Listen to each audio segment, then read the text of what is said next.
Hello, good afternoon, and welcome to another episode of Better Together, a conversation about getting back to life. Today, I'm joined by Will. Say hello, Will. Hi, Dave. How you going? I'm very well, thank you. How are you? I'm good. Talking into a screen for a change. Tell me about it. So let's jump straight into it. How did you get your start in the live event industry, and what made you stay, or why did you stay? That's quite a big, well, it's a very simple question with quite a long answer. Can I give you a short version? I was at university, not studying, doing anything but studying and spending a lot of time organising events and that sort of stuff, which seemed like much more fun. And it occurred to me towards the end of that, when I was leaving university with no prospects whatsoever, that maybe some people get paid for doing this event stuff and creative stuff and designing stuff. And asked around a bit, and this was before the internet existed and before email was really a thing, and didn't even have mobile. What did you do? Have to write a letter? God no, I can't remember who. Somebody introduced me to a couple of companies, one of which was a company called Imagination. Well, didn't introduce me, they just told me they existed. And then somehow, I think we had that thing called the Yellow Pages, or I don't know, must have phoned someone, got their number, rang them up, and managed to get their brochure, their catalogue, this amazing book of stuff handed on a doorstep, a physical book. And I read through the book. I had no idea what I was looking at, but I loved the pictures. Oh, this is amazing. I'd love to work there. I thought, well, how on earth can I get a job there? I thought, if I work really hard for 10 or 20 years, maybe they'll give me a job. But someone said, why don't you just apply? I said, well, apply for what? So I put this CV together, this portfolio thing that I've still got somewhere. But my father looked at it and said, you're never going to get a job anywhere with that. It's ridiculous. Said, no, you've got to stand out. You've got to make a difference. And sent it in on spec, and someone agreed to meet me on spec, and went up there, looked around the building and just fell in love. The model shop, the recording studio, people drawing stuff, creating stuff. And at that point, I was convinced I had to work there. There was no plan B. I was going to work at Imagination. There was just no other option. And without any degree of exaggeration, as some will testify to, who may be watching this, I just annoyed them 2 or 3 times a day, constantly, for what I think was 2 or 3 months, meeting more and more people until eventually someone resigned and they felt sorry for me and gave me a job that to this day, I still don't really understand, but they gave me the job, I took it and started work. So that's how I got in. Just sheer persistence, really, on just the right side of annoying. What was your other question? But why did you stay? What was it that made you stay? Gosh, what was it that made me stay? I'm an artist, creative and designer at heart, and it's the artistry and the creative side of things that I love. So if you're going to learn design and artistry somewhere in our industry, you may as well do it at somewhere like Imagination. And I just love making, creating, drawing, writing, all that stuff. Yeah. So still there. Amazing. As you look back across your career, what would you say was your favourite job and why? My favourite job? It's been a few, Dave. I can't pick one out, it'd be impossible. But it's been some highlights. So in 98-99, we spent 2 years building 2 of the zones in the Millennium Dome, which were 8-story buildings, essentially, designing and building those. Oh, wow. I mean... So what were those? What were they like? Like, what sort of thing was it? Like, One was for Ford, which was the Journey Zone. The other one was for BT, which is called the Talk Zone. Long story short, they were 8-story high museums, exhibition centres, venues. I mean, call them what you want. Now, I'm not sure I'd want to repeat it, but it was, 10 years learning in the space of a year at my age, 22, 23, was quite valuable. I don't think we can get through this conversation without mentioning the Tour de France. So that came through London and southeast of England in 2007. So I was the event director of that. And that was quite interesting because we had to do loads of stuff that hadn't been done before. I think it was the largest peacetime closing of a city. And we had to write the templates and write the rules that went on to be the benchmark for 2012. So that's pretty cool. Little practice building run an at that then. agency. That's very good. So go on. A little practice run at getting prepped for 2012. That's quite cool. And so you were saying building an agency. Building an agency and learning the lessons I didn't think I'd learn. And but now I'm much more into the creative and strategy side of things. But all sorts. Amazing. So what is it that you do? I mean, like primarily, if you were to sort of pull out the purposes of what you do, what is it that you do in the live event industry? Well, the live event industry. Now, this will sound weird on this, given who will be watching and given where I've worked. I've never really believed I work in this thing called the live event industry. To be honest, I don't really think there's any such thing at an academic level, which we can maybe discuss. But as far as I'm concerned, I work in marketing, I work in entertainment, in the arts, in sport, in architecture, in marketing design, all that stuff. Live events are one of the tools to bring those things to life. So, as I say, it's the creativity, the artistry, making things happen. I'm fairly agnostic whether that needs an event, a film, a piece of the internet, a stage, or whatever it is. So what is it? So what are the kind of the core purposes then of like bringing all those different elements together, whether it's architecture, the communication, like what are those different kind of core purposes that you're trying to, I guess, market, or like, what's the point? What's the point of it? Well, what's the point of anything, Dave? That's another thing. But I'm a showman at heart without the talent to sing or dance. I mean, that's the thing. I love drawing. So the entertainment piece. Yeah. Well, essentially, what we do is there's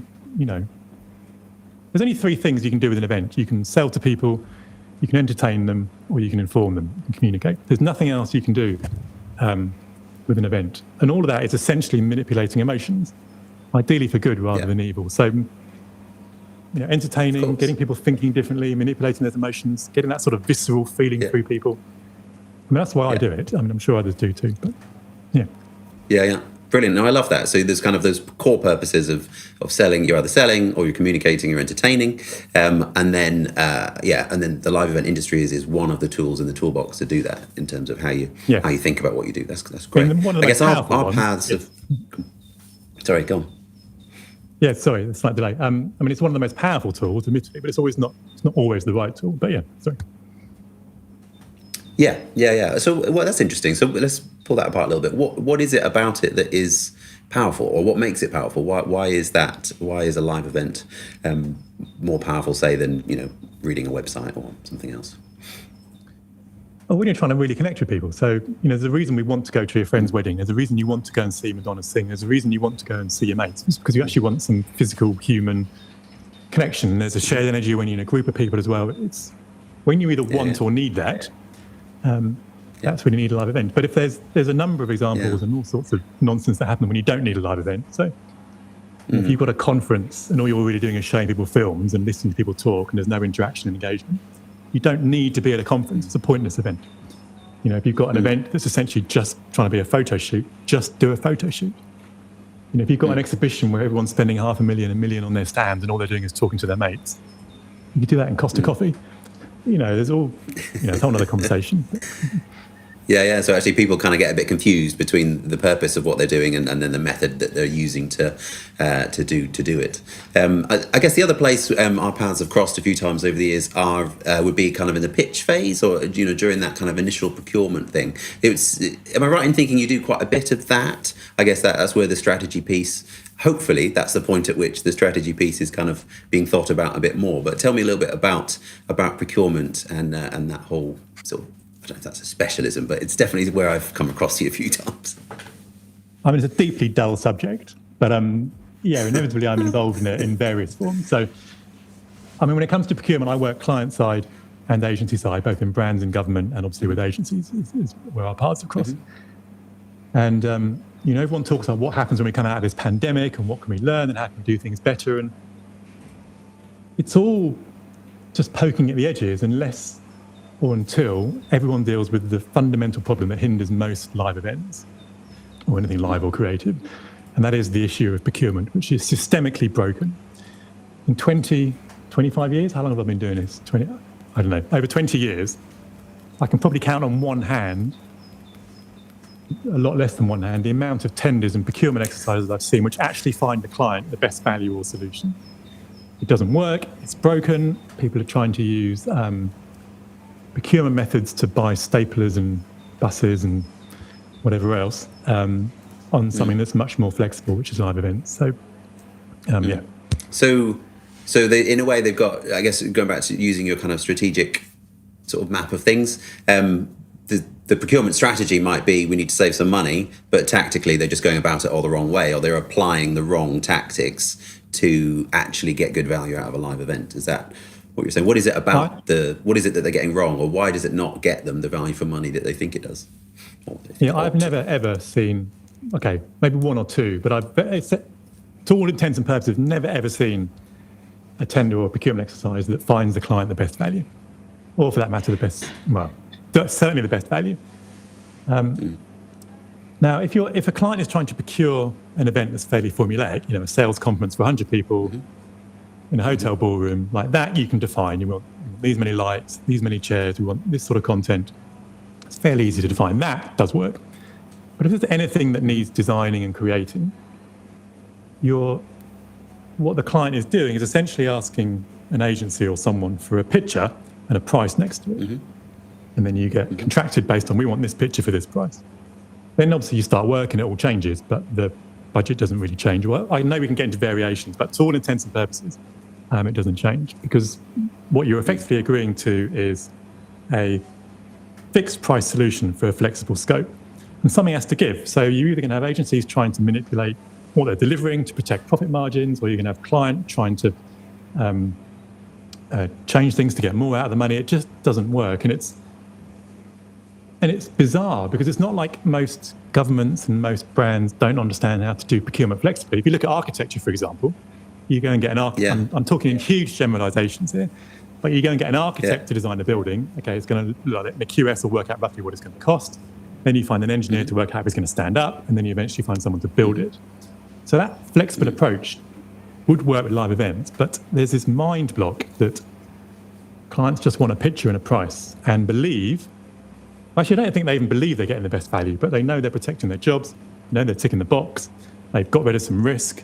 But the reality is it's costing more than it needs to, it's hindering creativity.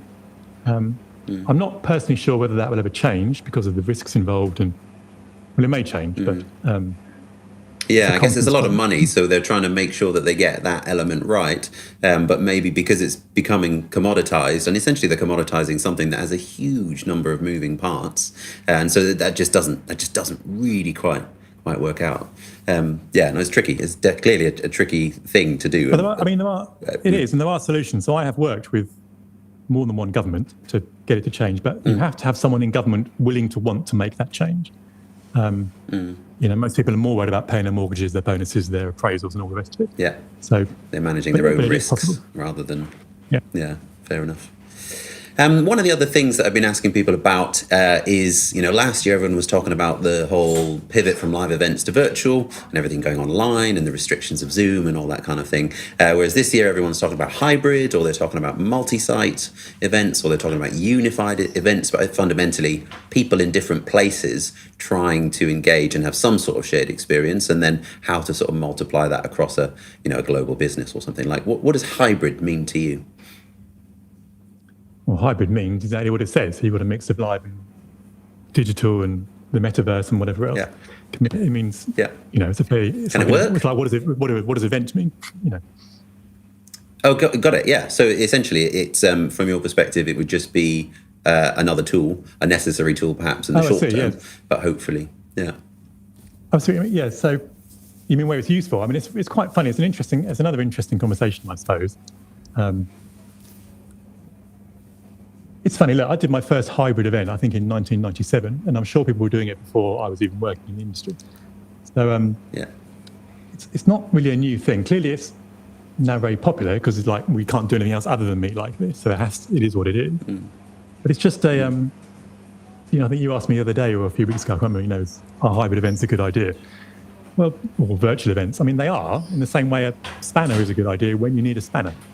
But it's a case of looking at, the question is wrong. It's like, what are we trying to do? How are we trying to sell to people or communicate or entertain? What are we trying to do? What's the strategy around that and the audience and the value judgment and all the rest of it?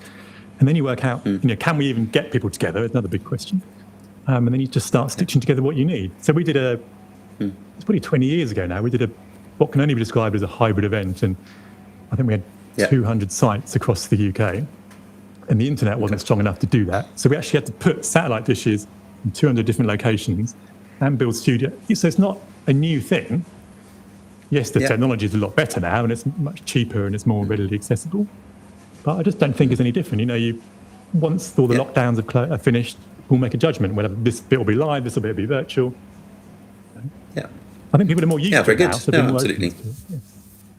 Yeah. I think, that's true, isn't it? People are used to either joining by Zoom or joining in their office or joining in a venue. I guess that maybe people don't mind so much what the medium is. But I think everyone's going to be so hungry for a real shared experience, like, in physical proximity to each other, for sure. I think they will, but I think it will fix a lot of problems that existed before the pandemic existed. Like before, I've written about this, I've written books about it, but even before the pandemic hit, there were utterly pointless events and events of little value. We talked about these conferences that are pointless or the exhibitions, which aren't good value. So there needed to be a reset. Now, unfortunately, it happened in quite a drastic way. So my hope is that this will end up with more valuable, more interesting, more creative, more thoughtful work. I suspect it will change for a while, for a few years, and then revert to type. But we'll see what happens. Hopefully it's an opportunity for people to reassess and go back to the strategic question of why and what the purpose is of what they're doing, thinking about what they're trying to sell and the best way to sell it, what they're trying to communicate and the best way to communicate it, or how they're trying to entertain. The question I always kind of finish with is, what was the best piece of work advice you were ever given? Or do you have something that you live by, or a particular message you'd like to share with people watching? Best piece of advice. There was a gentleman who's sadly no longer with us, a guy called Peter Price, who's some will remember, an amazing guy. I met him while working at Imagination, and it's fair to say, up until about the age of 25, 26, I was probably a bit of an arrogant little so-and-so. And I don't think he realised he was doing it, but he taught me actually how to treat people and how to get the best out of people. And I would say, I don't think he said it explicitly, but I sort of learnt it from him. I think, just be nice to people, like having some empathy with everyone around you. And, when you've got a client that's really annoying you, there's a reason why they're frustrated, and it probably isn't you. And when someone's not doing what you want them to do, if you've got an agency not behaving or you've got a colleague not delivering, it's quite rare that incompetence is the reason, but it'll be maybe you've not briefed them properly, or maybe they're going through a divorce, or maybe 55 people have asked them to send an email in the last 5 minutes, whatever it is. Just be nice to people and just have some, like when I'm working on a project, I drive people to distraction asking if they're okay all the time. I guess that's I guess that's one piece. And I'd say, what else? I'd say there's a lot of BS in our industry, if we can call it an industry. For people having to survive and, because events are so broad, it doesn't really mean anything. Everyone tries to be or thinks they need to be all things to all people. And I think people should be far more open and honest about what they are and aren't good at and what they do or don't do. So if I get it quite a lot, because you say you work in events and everyone thinks you're an expert on ticketing, on security, on design, on social media, on hybrid events, on whatever it is, because it can involve any industry in the planet. I think you have to be very honest and say, look, that isn't my area of expertise. Here's Dave, who can fix you up with a hybrid event or whatever it is, or answer your question about that. But in order to do what you're doing, here's the value I add, and this is how we're going to help you. Now, you can pull different people in. So I think it's certainly a problem within agencies, I think, and certainly among some freelancers and client level as well. A bit. There's such a protection about profit and IP and all the rest of it. There's a general, I'm generalising here, but there's a general unwillingness to sort of collaborate and really open up, because you have to then admit what you need help with. So I think that will change. I think it's going to have to change. I think people just need to be far more open about what they are good and bad at. Brilliant. Well, thank you very much. Thank you for talking to me today. We'd love to hear from other people across the industry. So please do get in touch if you'd like to join this conversation. But goodbye for now, and thank you very much, Will. No worries. Thanks, Dave. Take care.